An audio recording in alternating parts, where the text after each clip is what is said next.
The living and the dead.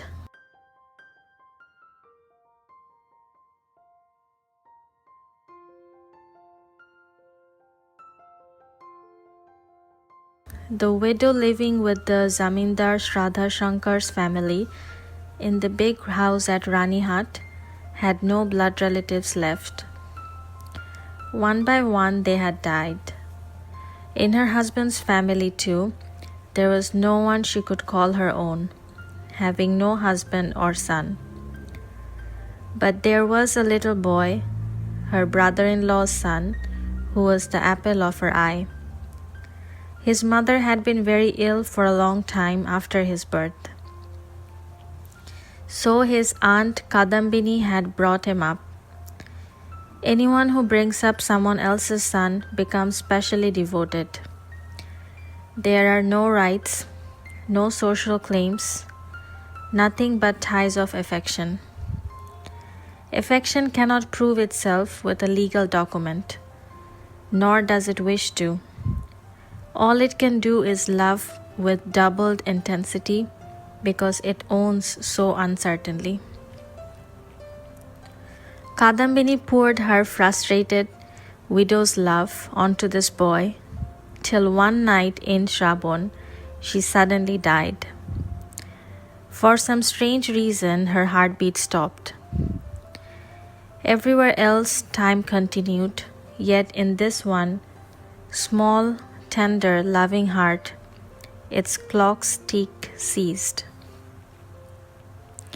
Keeping the matter quiet in case the police took notice, 4 Brahmin employees of the Zamindar quickly carried off the body to be burned. The cremation ground at Ranihat was a long way from human habitation. There was a hut on the edge of a tank there, and next to it an immense banyan tree. Nothing else at all on the wide open plain. Formerly a river had flowed here. The tank had been made by digging out part of the dried up course of the river. The local people now regarded this tank as a sacred spring. The 4 men placed the corpse inside the hut and sat down to wait for the wood for the pyre to arrive. The wait seemed so long that they grew restless. Nitai and Gurucharan went off to see why the firewood was so long coming, while Bidhu and Banamali sat guarding the corpse. It was a dark monsoon night. The clouds were sullen. Not a star could be seen in the sky. The 2 men sat silently in the dark hut. One of them had matches and a candle wrapped up in his chadar. They could not get the matches to light in the damp air, and the lantern they had brought with them had gone out as well. After sitting in silence for a long time, one of them said, "I could do with a puff of tobacco, bhai. We forgot everything in a rush." "I will run and get some," said the other. "I won't be a minute." "That's nice," said Bidhu, perceiving his motive. "I suppose I'm to stay here on my own?" They fell silent again. 5 minutes seemed like an hour.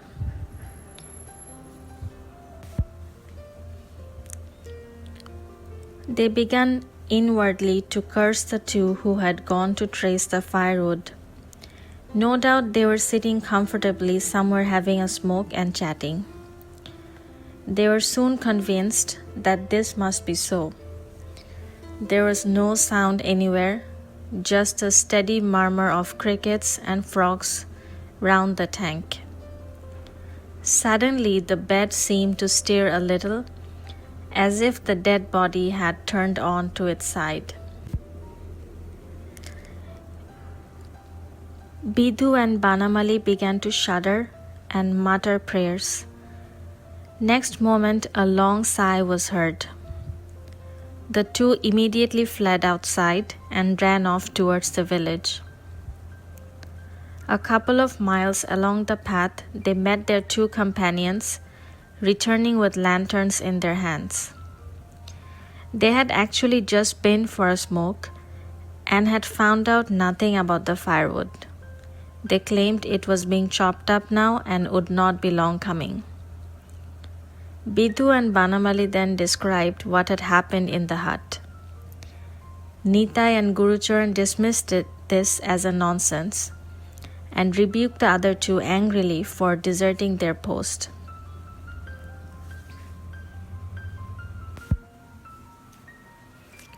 The four of them swiftly returned to the hut at the cremation ground.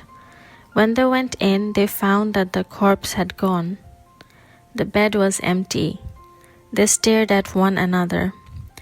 Could jackals have made off with it? But even the garment that covered it had gone. Searching about outside the hut, they noticed in a patch of mud by the door some recent small woman's footprints. The zamindar, Shraddha Shankar, was not a fool. To try to tell him a ghost story would get them nowhere. After long discussion, the four decided they had best say simply that the cremation had taken place. When towards dawn the wood arrived at last, those who brought it were told that in view of the delay the job had already been done, using firewood stored in the hut. They had no reason to doubt this. A dead body was not a valuable object. Why should anyone wish to steal it? It is well known that an apparently lifeless body can harbor dormant life, which in time may bring the body back to life. Kadambini had not died.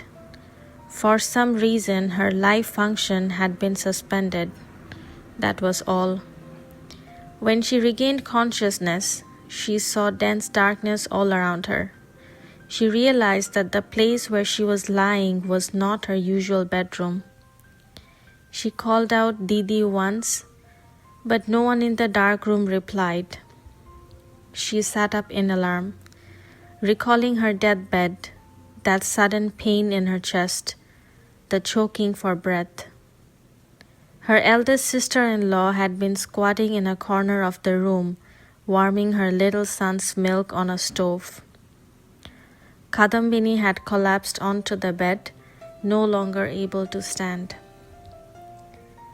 Gasping, she had called, "Didi, bring the little boy to me. I think I'm dying." Then everything had gone black, as if an inkpot had been poured over a page of writing. Kadambini's entire memory and consciousness, all the letters in her book of life, became at that moment indistinguishable. She had no recollection of whether her nephew had called out Kakima for the last time, in his sweet, loving voice. Whether she had been given that final viaticum of love to sustain her as she traveled from the world she knew along death's strange and endless path. Her first feeling was that the land of death must be one of total darkness and desolation. There was nothing to see there, nothing to hear, nothing to do except sit and wait, forever awake. Then she suddenly felt a chilly, rainy wind through an open door and heard the croaking of monsoon frogs. And all her memories of the monsoon, from childhood right through her short life, rose in her mind. She felt the touch of the world again. There was a flash of lightning. For an instant, the tank, the banyan tree, the vast plain, and a distant row of trees showed themselves before her eyes. She remembered how she had sometimes bathed in the tank on sacred occasions, how seeing dead bodies in the cremation ground here had made her aware of the awesomeness of death. Her immediate idea was that she should return home. But then she thought, I'm not alive. They won't take me back. It would be a curse on them. I am exiled from the land of the living. I am my own ghost.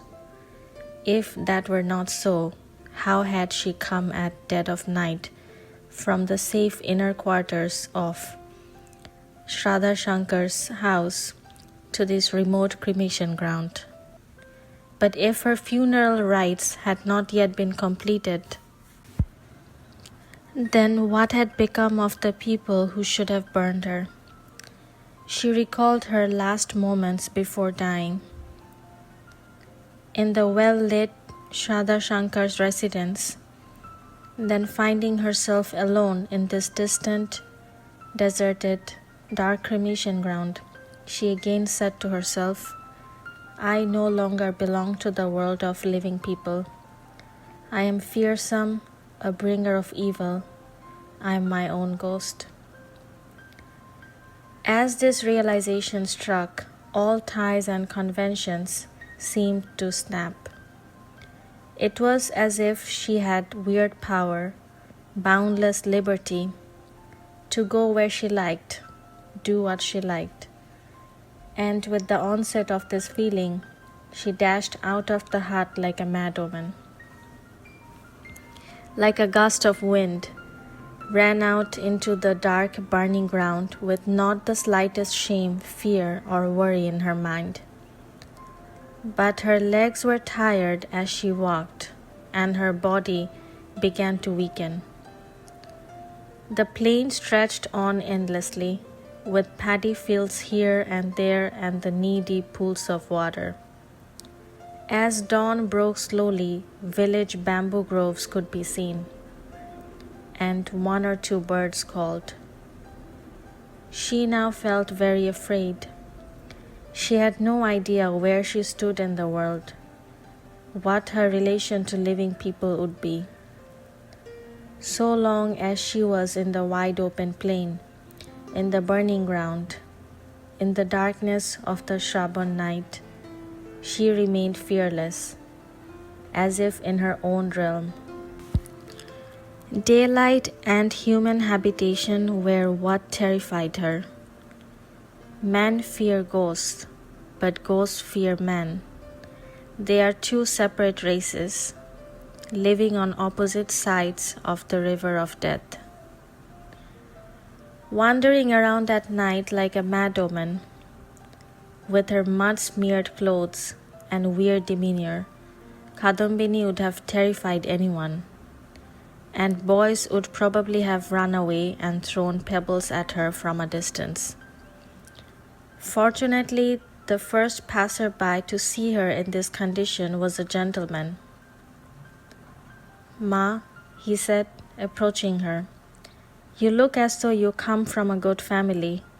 Where are you going to, alone on the road like this? At first, Kadambini did not reply and merely stared blankly at him. She felt totally at a loss. That she was out in the world, that she looked well-born, that a passer-by was asking her questions, all this was beyond her grasp.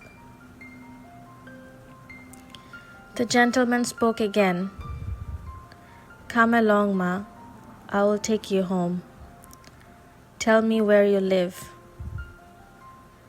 Kadambini began to think. She could not imagine returning to her in-laws' house, and she had no parental home. But then she remembered her childhood friend Yogmaya. Although she had not seen her since childhood, they had sometimes exchanged letters. At times there had been an affectionate rivalry between them, with Kadambini asserting that nothing was greater than her love for Yogmaya, while Yogmaya suggested that Kadambini was not responding sufficiently to her own affection. But neither doubted that if opportunity to meet arose again, Neither would wish to lose sight of the other. I am going to Sri Paticharan's house at Nishindapur, said Kadambini to the gentleman. The man was going to Calcutta. Nishindapur was not nearby, but it was not out of his way. He personally saw Kadambini to Sri Paticharan Babu's house. The two friends were a little slow to recognize each other, but soon their eyes lit up as each saw a childhood resemblance in the other. Well, said Yogmaya. I never thought that I would see you again. But what brings you here? Did your in-laws kick you out? Kadambini was silent at first, then said, Bhai, don't ask me about my in-laws.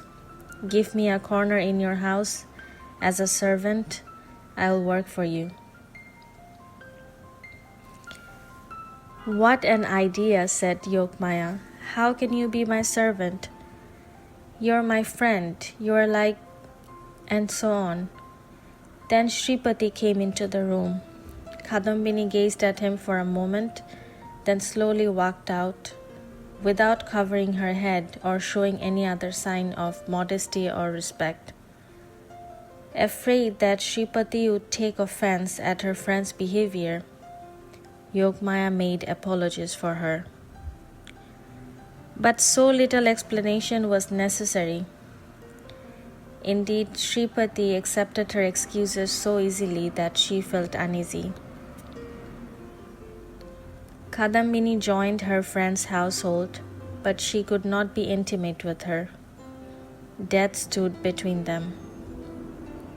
If one doubts or is conscious of oneself, one cannot unite with another. Kadambini looked at Yogmaya as if she and her house and husband were in a different, distant world. They are people of the world, she felt, with their loves and feelings and duties, and I am an empty shadow. They are in the land of the living, whereas I belong to eternity. Yogmaya was also puzzled, could not understand anything. Women cannot bear mystery. For this reason, that poetry, heroism, or learning can thrive on uncertainty, but household arts cannot. Therefore, women thrust aside what they don't understand, maintaining no connection with it, or else they replace it with something they themselves have made, something more useful. If they cannot do either of these, they get angry. The more impenetrable Kadambini became, the more resentful Yogmaya became towards her, wondering why she had been burdened with such trouble. There was a further problem. Kadambini was terrified of herself, yet she could not run away from herself. Those who are frightened of ghosts look backwards in terror. They are frightened of what they cannot see. But Kadambini was terrified of her inner self. Nothing outside frightened her.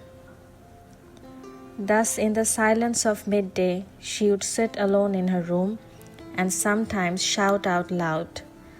And in the evening, the sight of her shadow in the lamplight made her quiver all over. Everyone in the house was alarmed by her fear. The maids and servants and Yogmaya herself began to see ghosts all over the place. Eventually, in the middle of the night, Kadambini came out of her bedroom, wailing. She came right up to the door of Yogmaya's room and cried, Didi, Didi, I beg you, do not leave me alone. Yogmaya was angry as she was frightened. She would have driven Kadambini out of the house there and then. The kindly Shripati, with great effort, managed to calm Kadambini down and settle her in an adjoining room. The next day, Shripati received an unexpected summons from the inner part of the house. Yogmaya burst into a torrent of accusation. "So, a fine man you are. A woman leaves her own husband's home and takes up residence in your house. Months have gone by, but she shows no sign of living, and I've heard not the slightest objection from you. What are you thinking of? You men are a fine lot." In fact, of course, men are unthinkingly weak about women, and women can accuse them all the more because of this. Even if he had been willing to swear on his life that his concern for the pathetic yet beautiful Kadambini was no more than was proper, his behavior suggested otherwise. He had said to himself, "The people in her husband's house must have treated this childless widow with great injustice and cruelty, so that she was forced to flee and take refuge with me. She has no father or mother, so how can I desert her?" He had refrained from inquiring about her background, not wishing to upset her by questioning her on this unwelcome subject. But his wife was now objecting strongly to his passive, charitable attitude, and he realized he would have to inform Kadambini's in-laws of her whereabouts. If he was to keep the peace in his household, in the end, it would not be fruitful to write a letter. It would be better to go to Ranihat personally to find out what he could. Shripati set off, and Yogmaya went to Kadambini and said, "My dear, it doesn't seem advisable for you to stay here anymore. What will people say?" "I have no connection with people," said Kadambini, looking solemnly at Yogmaya. Yogmaya was nonplussed. "You may not have," she said irritably, "but we have. How can we go on putting up someone else's widow?" "Where is my husband's house?" said Kadambini. "Hell," thought Yogmaya, "what is the woman on about?" "Who am I to you?" said Kadambini slowly. "Am I of this world? All of you here smile, weep, love, possess things. I merely look on. You are human beings, I am a shadow. I do not understand why God has put me in your midst. You are worried that I'll damage your happiness. I, in turn, cannot understand what my relation is to you. But since the Almighty has kept no other place for the likes of me, I shall wander round you and haunt you even if you cut me off." Her stare and the tone of her words were such that Yogmaya understood their import, even if she did not understand them literally and was unable to reply. She could not manage any more questions. Gloomy and oppressed, she left the room. Shripati did not return from Ranihat until nearly 10 at night. The whole world seemed awash with torrential rain. With its thudding sound, it gave the impression that it would never end, that the night would never end. "What happened?" asked Yogmaya. "It's a long story," said Shripati. "I will tell you later." He took off his wet clothes, had something to eat, and after smoking for a bit went to bed. He seemed very preoccupied. Yogmaya suppressed her curiosity all this while, but when she got into bed and she asked, "What did you find out? Tell me." "You are certainly mistaken," said Shripati. Yogmaya was rather annoyed at this. Women do not make mistakes, or if they do, men are wiser not to mention them. It is safest to let them pass without complaining. In what way? Asked Yogmaya heatedly. The woman you have accepted in your house, said Sripati, is not your friend Kadambini. Such a remark, especially from one's husband, might reasonably cause offense. So I don't know my own friend, said Yogmaya. I have to wait for you to identify her? What an absurd thing to say. Sripati replied that its absurdity or otherwise was not the point. Proof was what counted. There was no doubt whatsoever that Kadambini had died. Listen, said Yogmaya, you have got into a complete muddle. Whatever you heard in whatever place you went to can't be right. Who asked you to go anyway? If you had written a letter, everything would have been made clear. Distressed by his wife's lack of confidence in his efficiency, Sripati started to explain all the proofs in detail, but to no avail. They went on arguing into the small hours. Sripati believed that their guest had been deceiving his wife all this time, and Yogmaya believed she had deserted her family. So both were agreed that Kadambini should be evicted from the house immediately. But neither was willing to admit defeat in the argument. Their voices rose higher and higher, and they forgot that Kadambini was lying in the next room. It's a terrible thing, said one voice. I heard what happened with my own ears. How can I accept that? Shouted the other. I can see her with my own eyes. Eventually Yogmaya said, all right, tell me when Kadambini died. She hoped by finding a discrepancy with the date of one of Kadambini's letters to prove that Sripati was wrong. But they worked out that the date given to Sripati was exactly 1 day before Kadambini had come to their house.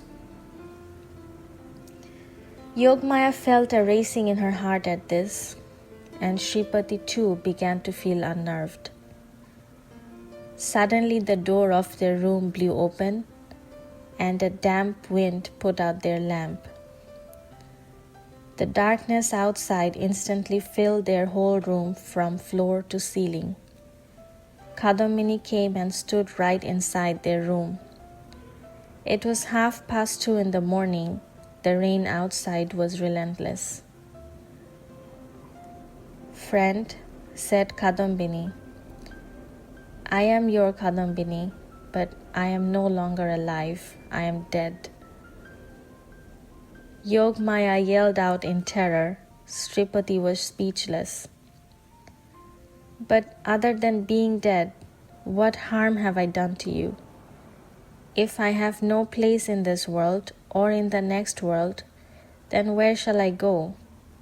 And again in the rain and the night, as if to wake God from his sleep, she screamed, Oh, tell me, where shall I go? Then, leaving the dumbfounded husband and wife in the dark house, Kadambini fled in search of her place in or beyond the world. It is hard to say how Kadambini returned to Ranihat. She did not show herself to anyone at first. She spent the whole day without food in a ruined, deserted temple. When evening came early, as it does in the monsoon, and oppressively dark, the villagers, fearing a storm, had retreated into their houses. Kadambini emerged onto the road again. As she approached her in-laws' house, her heart started to pound. But she pulled her heavy veil round her head like a servant and the gatekeepers did not prevent her from entering. Meanwhile, the rain had come on even harder, and the wind blew more fiercely. The mistress of the house, Shraddha Shankar's wife, was playing cards with her widowed sister-in-law. The maid was in the kitchen, and the little boy was lying in the bedroom, sleeping after a bout of fever. Kadambini entered the room without anyone noticing. It was impossible to say why she had returned to her in-laws' house. She herself did not know why, but she knew that she wanted to see the little boy again. She gave no thought to where she would go after that, or what would happen to her. She saw in the lamplight her thin, frail little boy lying asleep with his fists clenched. Her racing heart thirsted when she saw him.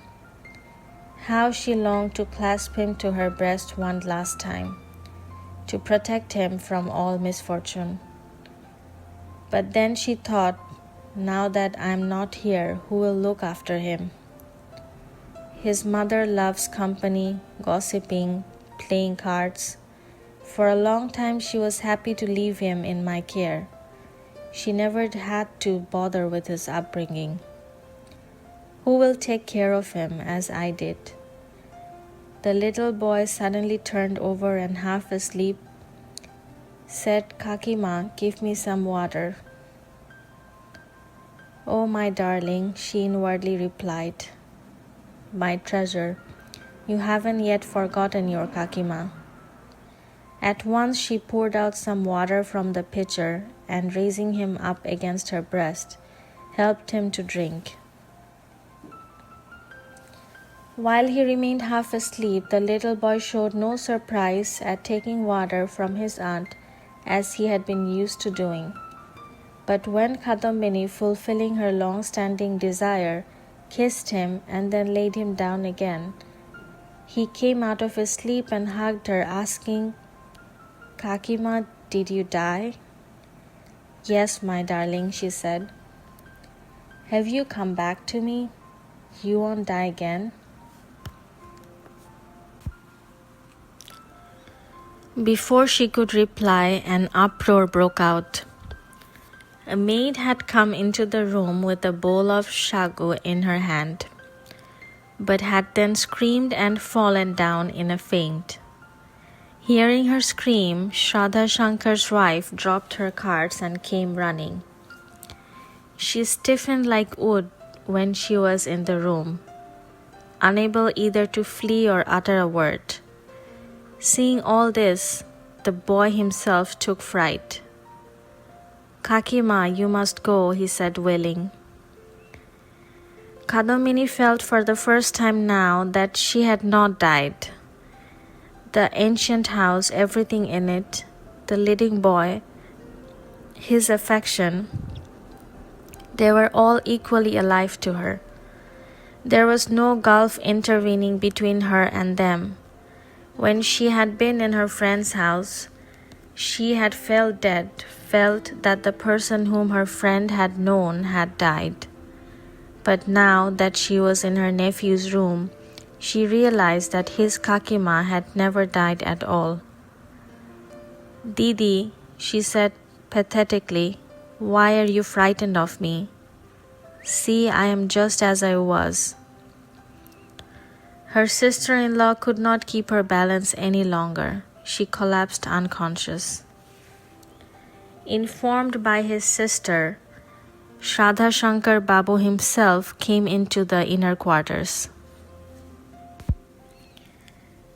Clasping his hands, he begged, Sister-in-law, it is not right of you to do this. Satish is the only son in the family. Why are you casting your eye on him? Are we strangers to you? Ever since you went, he has wasted away day by day. He has been constantly ill, calling out Kakima, Kakima day and night. Now that you have bid farewell to the world, Please stop attaching yourself to him. Please go away. We will perform your proper funerary rites. Kadambini could bear no more. She screamed out, I did not die, I did not die, I tell you. How can I make you understand? I did not die. Can't you see? I am alive. She seized the bell metal bowl that had been dropped on the ground and dashed it against her brow.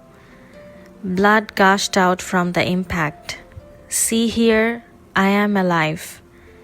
Shraddha Shankar stood like a statue. The little boy whimpered for his father. The two stricken women lay on the ground, crying out, I did not die, I did not die, I did not die. Kadambini fled from the room and down the stairs and threw herself into the tank in the inner courtyard of the house. Shraddha Shankar heard from the upper floor a splashing sound. It went on raining all night, and it was still raining the next morning. Even in the afternoon there was no let up. Kadambini had proved by dying that she had not died.